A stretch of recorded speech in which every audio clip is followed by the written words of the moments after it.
Who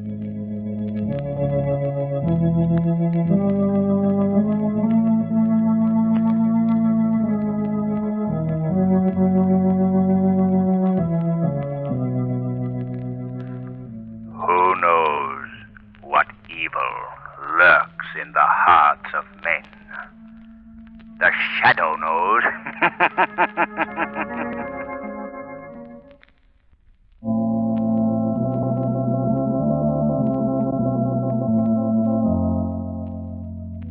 The Shadow, mysterious character who furthers the forces of law and order, is in reality Lamont Cranston, wealthy young man about town. The Shadow uses his hypnotic power to cloud men's minds so that they cannot see him. Cranston's friend and companion, the lovely Margot Lane, is the only person who knows to whom the unseen voice of the Shadow belongs. Today's story, Mansion of Madness.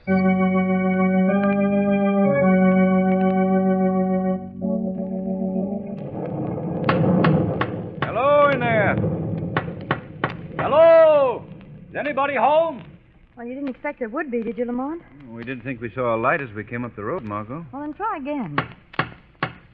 What in the world is a medieval castle doing in this country, Lamont? Oh, you know how castles get around. Well, I guess it's useless, Margot. No one seems to... Well, at last. Come on, Margot. Ooh. Well, how do you do? You will please come this way. Thank you. Come on, Margot. Lamont, do you see what I hope I don't see? Quiet, Margot. I hope you'll pardon our intruding on you here. We're stalled down the road. You will please be seated. Yes. Yes, thank you. As I started to say, we were stalled down the road. I will strike a light. Thank you. Our car was so... Now I will call the master. Thank you. Margot, would you be interested in hearing how we were stalled down You will please be seated. Nice, pleasant little man, wasn't he? Did you see his face? I saw half of it. It's all he has. One side is as flat as a coin. No eye, no ear. Yes, I saw it plainly enough, Lamont. Look at this room. Those old tallow flambeaux on the wall. Everything seems so musty and old. Oh, Lamont, let's get out of here, can we? I don't like this. Careful, Margot. Someone's coming. Look, Margot. Good evening. My man tells me you've had trouble with your car. Yes, we were stuck in the mud up the road a bit. I know this is an awfully late hour. Oh, no apologies, please. It isn't often that visitors come to Balhowden, even by accident. Permit me to introduce myself. I am Caldus Madisol, uncle of Millicent Chantleford, present mistress of Balhowden Castle.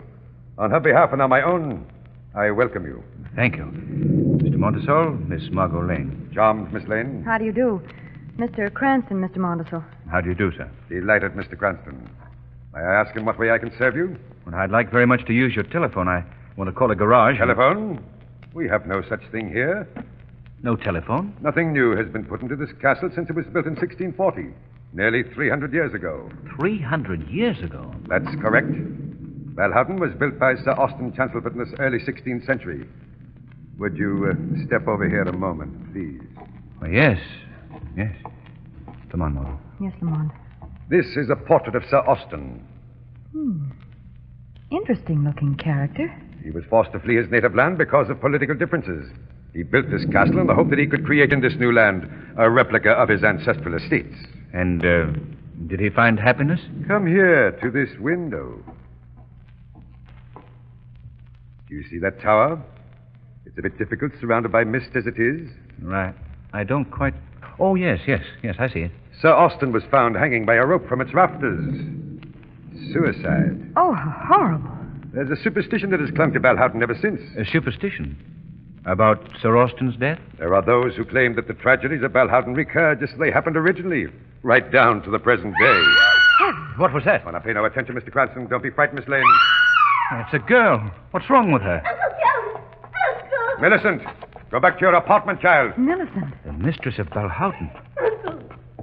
It's here, Uncle. It's not in my imagination this time. It started in her dressing room. It moved across the east balcony and down the service stairs. You know there's not been a cat in Balhowden since your mother passed on. Only that one, Uncle. That one. Now, Millicent, have you ever seen a cat here? No. But I hear it, Uncle.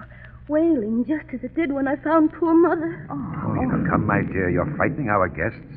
Miss Lane, Mr. Cranston, permit me to present Miss Millicent Chancelford. Miss Chancelford. My dear, we're intruding horribly. Welcome to you both. I hope you won't think me ill-bred. Oh, not at all, Miss Millicent. Miss Lane and Miss Cranston have had a bit of an accident. They came here for help. An accident. Oh, my dear, you're not hurt. Nothing serious, Miss Millicent. Our car's stuck in the mud. We were unable to go any further. Then by all means, you must stay here tonight. Well, that's very kind of you, Miss Millicent, but I think we'll push on to the nearest village. I'm afraid that's not feasible. The nearest house is 10 miles away, well beyond the moor. 10 miles? You couldn't attempt it in this storm. I see only one way out. You must permit us to offer the hospitality of Balhowden. Why, that's very kind of you, but I think... You're most welcome. I'll have my man prepare rooms for you. And it's very late, Millicent. You must be off to bed. Yes, Uncle Caldus. I'm not afraid now that I know there are others in the castle. Good night, Miss Lane. Good night, Mr. Cranston. Good night, Miss Millicent. Good night. I believe I owe you both an explanation. You see, the child had a frightful shock several years ago. A shock? Yes. Her mother was paralyzed during the latter years of her life. Being quite eccentric, she lived here alone, unattended. Millicent was at school in Europe. For many months, Millicent received no answer to her letters. So she came back to Balhowden and found her mother's skeleton in this room. Oh. Seated in a wheelchair, her only companion beside her, a cat. Well, that explains this, the cat thing. Oh, it explains many things, Mr. Cranston. The voices she hears, the departed Chancelford who, in her distorted imagination, returned to Balhowden. Oh, the poor girl. Oh, I'm sure this all must be very trying to you both. I'll hurry Cebu along with your rooms. Make yourselves comfortable. I'll be back directly. Yes, thank you.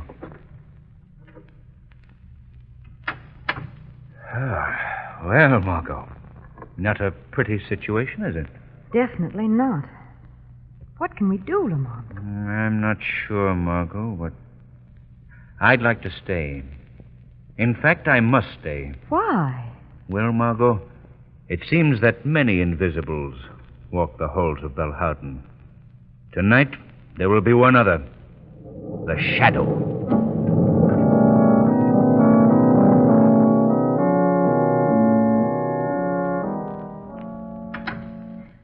Who's there? Don't be afraid, Miss Millicent. I mean no harm. What do you want? To help you, if help is possible. I'm a friend. I don't recognize your voice. You say you're a friend. What's your name? I have no name, really. I'm called the Shadow. Shadow. I don't understand. Are you one of the visions? No, not one of the visions. Please let me explain. I'm a living, breathing mortal just like you. But I possess a hypnotic power through which I can create a mental mist that makes me invisible. Then you're not one of them. Them? The Chancelfords. You're not Sir Austin or old Barton. There's nothing supernatural about me, Miss Millicent. These Chancelfords you speak of, they're dead? Oh, yes, but they come back. They come back to Balhowden with every change of the moon. With every change of the moon? Have you seen them? I've seen old Barton. Just as he was the night his Hindu servant threw the knife at his throat and killed him. A Hindu servant, did you Yes. say? Why? Oh, nothing. Tell me about old Barton. Who was he? He was my grandfather, the last male in the Chancelford line. You say he was killed? Yes, it happened on the main staircase. Old Barton had just come from a hunt on the moors with his hounds. Now, tell me exactly what it is you've seen. His murder. Just as it happened 18 years ago. First, I hear his hounds howling out there on the moor. Then I hear his footsteps on the stairs. Climbs slowly to the first landing. Then he stops short. His hand goes to his throat. He makes a gurgling sound and turns and topples down the stairs. Has anyone else seen this? Anybody but yourself? No. And nobody believes me either. I don't suppose you do. I believe you're sincere, Miss Millicent. Everybody humors me like I was mad. Siebel was rude enough to smile when I told him about the vulture. Vulture? Oh, of course. You don't know about that. It perches in the tree just outside that window. It comes when old Barton does. Nothing I do will drive him away. It just sits there. Its hollow eyes staring at me, emitting horrible sounds. You're positive you see all this, Miss Millicent? I mean, there could be no mistake. Oh, there, you see, you doubt me also. You said you wanted to help me. How do you think you can? I don't know. I'd hoped there might be a way, but frankly, I'm bewildered. I just don't know.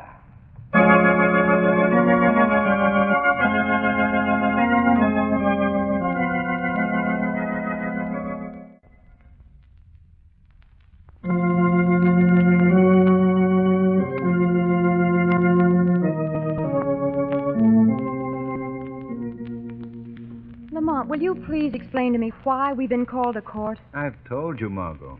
Mr. Montesol has asked us to testify to what we saw and heard that night at Belhowden Castle. But why have we been waiting here all this time? Why can't we just go in and tell what we saw and get out of here? Because the court isn't in session. They've declared a recess. Recess? Oh, ridiculous. Schoolboy stuff. I'll bet you that if women were running these places, things would happen a lot faster than they do now. Now, wait a minute. I seem to recall a few shopping trips with you, my dear. Oh, well, that's different. And the people that hang around here. Look at them. Pure criminal types, every one of them. Well, who, for instance? Well, that man who just came out of that room, for instance. That man there? Yes. Darling, that's the judge. Oh. The court is reconvening. Let's go inside.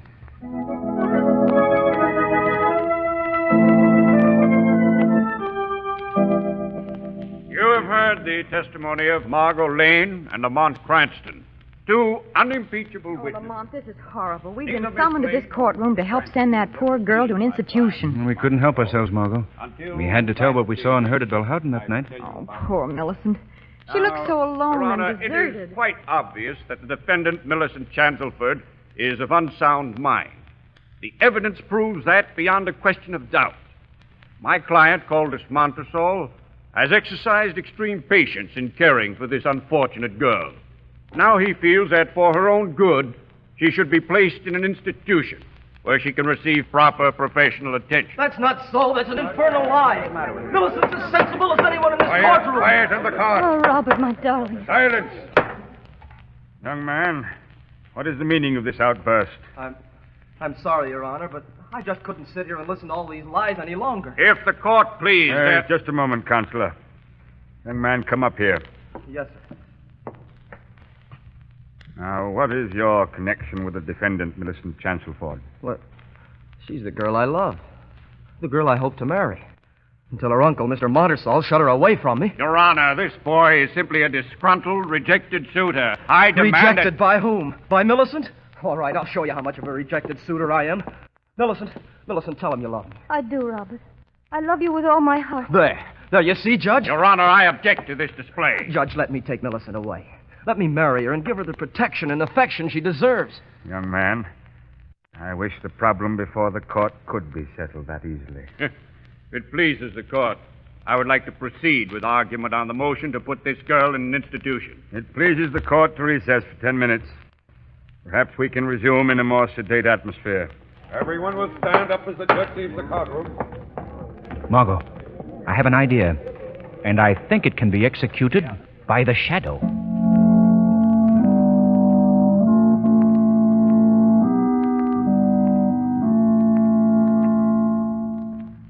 But, Shadow, whoever you are, this is an impossible thing you ask. I'd like to do it for you. Lord knows you've done enough for law and order. But I've got to hand down a decision. Sign the girl's commitment papers today. Give me 2 days' time, Your Honor. Just 2 days postponement. But I just can't grant postponement on nothing. Your Honor, you've got to give me some time to accomplish my job. Well, Please, Your Honor. I'll tell you what I'll do. Yes? I'm probably a sentimental old fool, but I'll give you 24 hours. If you're not back with something definite in that time, I'll have to commit the girl. 24 hours. That's all. Perhaps it will be sufficient. There's a change in the moon tonight. Change in the moon. What in blazes has that to do with the case? Maybe nothing, Your Honor. Maybe everything.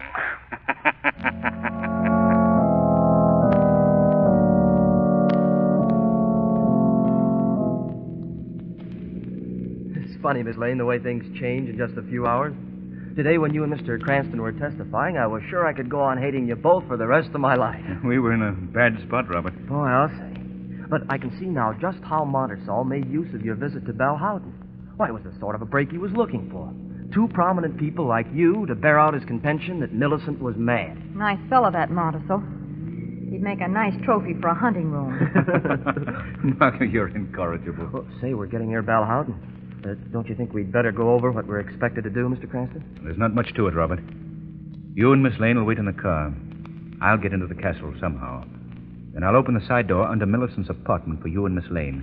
But we must move quickly before Montersall notices us. It sounds simple the way you tell it, but how are you ever going to do it? I'll let you in on a little secret, Robert. I do it all with mirrors.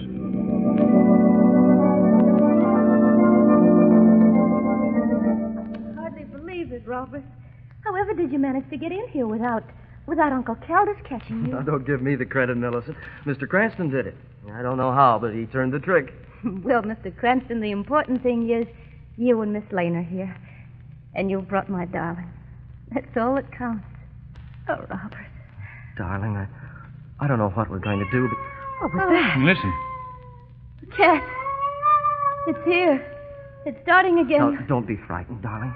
You won't face it alone tonight. There's a change in the moon. They'll all be here. Soon old Barton will be coming across the moors with his hounds. The cat is right here in the castle. Oh, yes. It's in Mother's apartment off the east balcony. Mr. Cranston, look. Look. What is it, Robert? There in the tree outside the window. It's a vulture. Vulture? Yes, he's right close to the window. He's almost within reaching distance. Robert, let me have that letter opener. There on the desk. All right, I'll get it for you. What are you going to do, Lamont? I'm going to try my hand at the gentle art of knife throwing. Here you are, Mr. Cranston. This ought to do it. It's sharp and heavy. Yes, fine, Robert. All right. There. Step back, Margot. Come over here, Millicent. All right, Mr. Cranston, let her go. Oh, a bullseye. You stuck it right in his breast. Yes. But still he sits and squawks. Interesting. Very interesting. I could have told you. You can't get rid of him. There's nothing you can do. He always waits for old Barton's death. Close the window, Robert. Shut him out. No, wait. I hear something out on the moor. Now, you hear that? It's the hounds. They're moving across the moor. Old Barton's with them. He'll be here in a minute. They're coming this way. Oh, Robert. Robert. It's all right, darling. It's all right. I don't see how anyone could live in a place like this and still hold on to their sanity. Others have reasoned that way, Margot. You mean Montersall, I suppose. I don't exclude him. Mr. Cranston. Yes? I think I hear somebody moving about downstairs. Yes? Margot, put out that flambeau. I'm going out in the hall. I don't want the light to stream through. All right. There you are. Now, quiet while I open the door. Oh, wait a minute, Mr. Cranston. I'm going with you. All right, Robert. Open up. Be careful, Robert. Easy, boy. Step through, Robert. Right. Now, close it. Follow me. Robert. Yes? Drop down behind this balustrade. We can see the stairs from here. Mr. Cranston. Yes? Look, coming around that car. Ah, that's our man. Now watch it. Old Barton? Maybe. Can you see his face? No. Cape hides it. He's near the landing. Be ready to run, Robert. But what are we going to do? Head him off before he can get to that big flagstone at the bottom of the stairs. Look, he stopped on the landing. Ready now? That's exactly as Millicent described it. Old Barton chokes and then he falls down the stairs. Come on, Robert. Stop! Stay where you are! Stop, I say! Look out, Mr. Cranston. Grab him. I got him! No use, mister. We're onto your hook. Out of the way, Robert. No, you don't. There. You've got enough, Mr. Gosher. Oh, no, eh? You got him, Mr. Cranston. You nailed him right in the butt. Robert. Millicent, it's all right. Now, don't worry. That was quick work. Who is he, Lamont? I don't know, Margot. We'll see. Strike a match, Robert. I'll turn him over. Sure. Boy, you should have seen that sock Mr. Cranston gave him. All right, now, we'll see who the... The half-faced man. Sibu. Robert, Yes, Mr. Cranston? take Millicent to her apartment. Margot, you come with me. All right, Millicent, let's go. Come on, Margot. All right. Oh, what's next? I want to look at that vulture. tree's right outside this door. All right, Margot. After you. Thank you. There. There's our charming feathered friend. Still perched and still imperturbable. And still possessed of that confounded voice. Margot, take a look at this. What is it? A wire? Yes. And if I'm not mistaken, it... Well, let's give it a yank and see what... My, what a long tail he has. Long copper and properly insulated. Hold on just a minute now. There we are, Margot. Mr. Vulture's innards. His heart, soul, and mind are all encased in this little device. Looks like a radio loudspeaker. That's exactly what it is. I had no idea vultures were such deceitful creatures. Margot, you take the car, drive to the village, and phone the police. Don't let them know who you are, but tell them to get out here right away. What are you going to do? I'm going to follow this wire. It'll probably lead to one of those abandoned guardhouses at the edge of the moor. Tell the police to watch for a flashlight signal. Then rush to the location and hold anybody they may find there. The Shadow is going to find the human vulture at the other end of this line.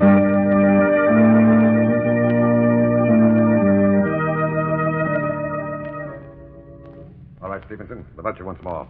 Longer this time. Let's see Boo's signal to take it down and bring it in. Okay, Monticello. Here goes. Fine. We can disconnect that microphone now. Don't you want me to do the hounds again? Yes, of course. Make it sound as if they're coming back across the moor. Go ahead, the speaker's open.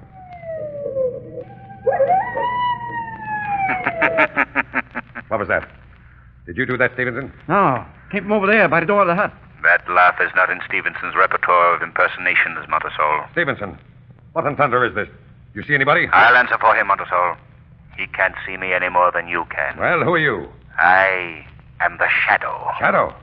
Oh, yes, I've heard of you. Quite an elaborate array of insanity-producing machinery you have here. What do you mean? This is a simple portable broadcasting outfit. We're radio amateurs, that's all. Hey, yeah, sure, that's all. Amateurs at radio, but professionals at crime. I'm afraid you're making a mistake. You're the one who's made the mistake, Montesol. You made the mistake of thinking you could drive Millicent Chancelfoot mad, or at least make her believe herself mad. This is ridiculous. I don't know what you're talking about. Your denials don't interest me, Montesol. I'm only concerned with destroying your plans. Your control over Millicent, Mount Chancelford, and her fortune is at an end. What's that? A couple automobiles coming along East Drive. The police, Montesol, coming for you and your impersonating Confederate. The police? Come on, Stevenson, run for it. Come on, let's... Run, Montesol, run to your doom. Hold, stop, or we'll shoot.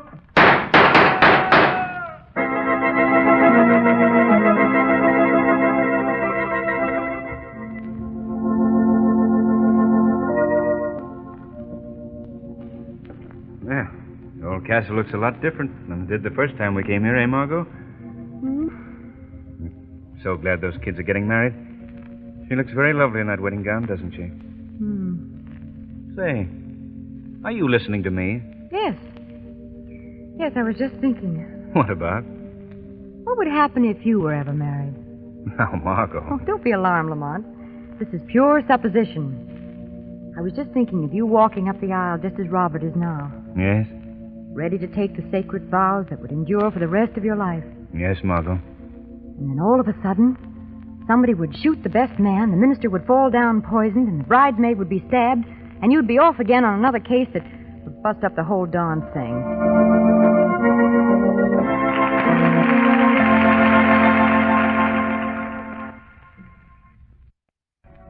Today's program is based on a story copyrighted by the Shadow magazine. All the characters and all the places named are fictitious. Any similarity to persons living or dead is purely coincidental. The Shadow magazine is on sale at your local newsstand.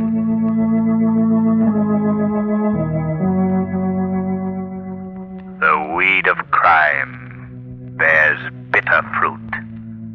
Crime does not pay. The Shadow knows.